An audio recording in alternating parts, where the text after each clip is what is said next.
Salut, salut. Salut. Alors, je suis en train de tourner des bols à manger. Un peu type de la ramen. Donc, c'est des bols assez grands, un peu profonds quand même. On est sur de la porcelaine. J'ai 1 kg de porcelaine crue là. Voilà, on concentre déjà.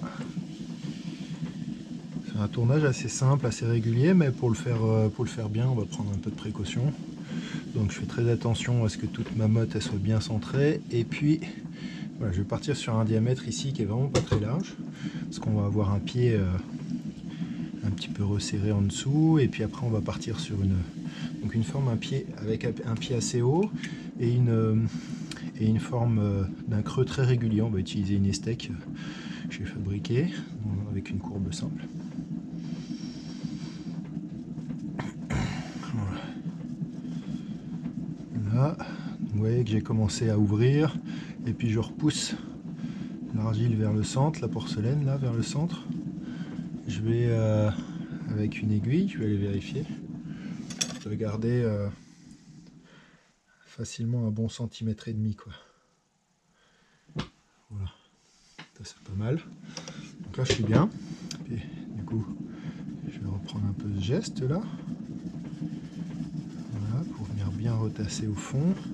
Ça c'est important parce que comme je laisse beaucoup de matière là, c'est pour qu'au tournassage je puisse enlever par le dessous et donc créer ce pied assez haut. Important que mon argile elle soit bien tendue, bien resserrée pardon, au centre. Parce que sinon, quand ça va sécher, ça risque de craquer. Le S craque avec une forme de S là. Le fameux. Et lui, il vient déjà, c'est quand il y a un séchage qui est trop peu homogène.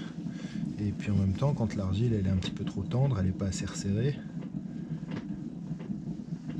ça favorise aussi l'apparition du crack.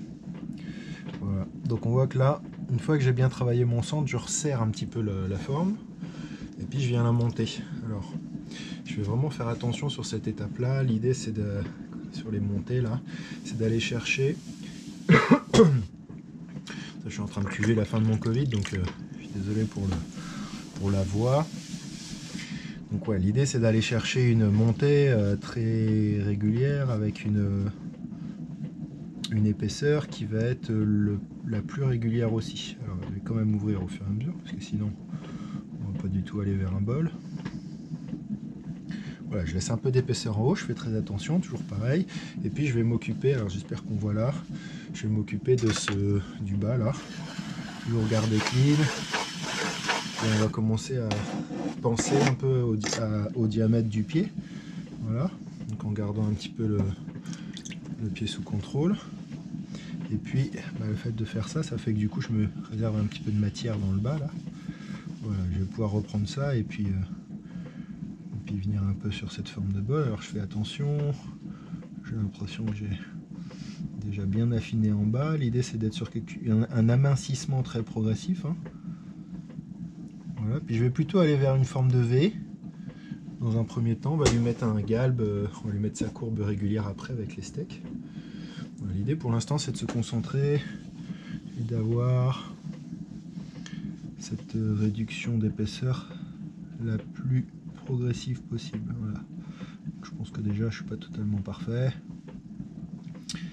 Voilà, et puis je vais faire attention parce que là je suis sur un diamètre donc avec une mode de 1 kg de porcelaine.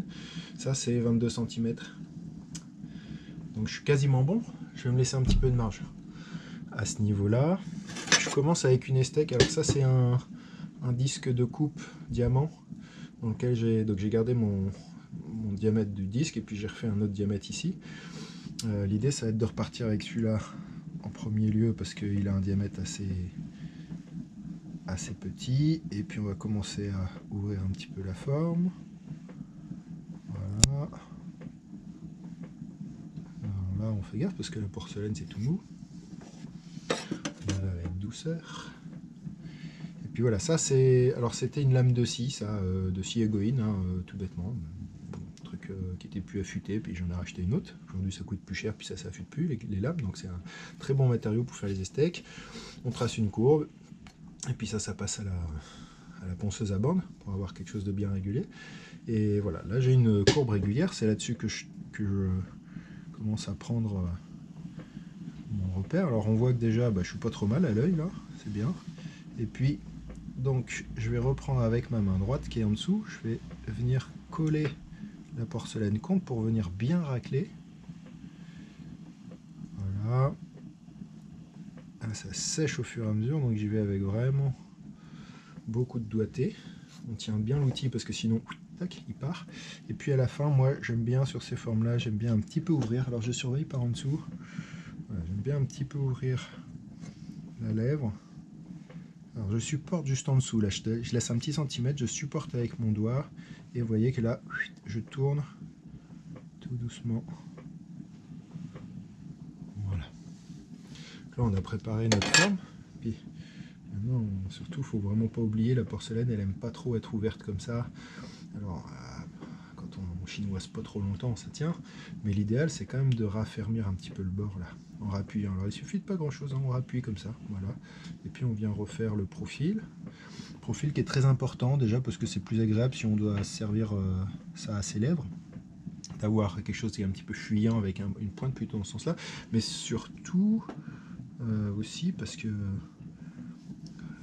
ce profil là, ça va être l'endroit fragile du bol où il va prendre les chocs et tout ça, puis plus on aura quelque chose de régulier et de rond, et plus ce sera solide. Voilà, on est pas mal, je vais quand même vérifier mon diamètre. Tiens, ben regarde, pouf, voilà. Voilà, j'ai pas toujours autant de bol que ça, on ajuste hein, s'il y a besoin. Je check mon extérieur, j'ai une jolie courbe, et puis là ce que je vais faire c'est que bon, je vais venir reprendre un petit peu mon pied, je vais venir, comment dire, là on ne va pas le voir probablement parce que c'est un petit peu en dessous. Hein. Là, je vais venir refaire une jolie droite sur mon pied avec mon outil. Donc ça c'est un petit outil de bambou un peu biseauté, je vais venir juste en dessous creuser un premier petit biseau, voilà. Et puis moi ce que j'aime bien faire avant de passer le fil, c'est de prendre, donc ça c'est pareil, hein, c'est un bout de lame de scie, mais c'est juste un rectangle, avec un biseau d'un côté, là ici on est sur un bord perpendiculaire, bien droit, là on a un petit biseau, et puis on a des angles un peu variables, là j'ai un arrondi un peu plus important, là un petit peu léger, puis là je suis un petit peu plus pointu, donc je vais venir avec celui-là, puis je vais venir simplement, hop, par en dessous, vraiment coller contre le rondeau, je vais venir créer une petite ouverture dans laquelle on va pouvoir lancer le fil. Et alors ça c'est pas grand chose mais ça change quand même pas mal, c'est à dire que quand on ouvre avec le fil, la porcelaine elle va avoir moins tendance à recoller tout de suite. Donc au séchage, la pièce elle va un petit peu plus avoir un petit peu moins tendance à recoller, donc un petit peu plus de facilité à sécher et à se rétracter. Voilà. Et bien voilà, du coup on a notre forme qui est prête. Voilà. Bon, on a une petite déformation sur la vidéo là avec un grand angle, mais on voit à peu près la forme. Voilà. Bien. Ben, à bientôt pour des prochains types de tournage. Salut!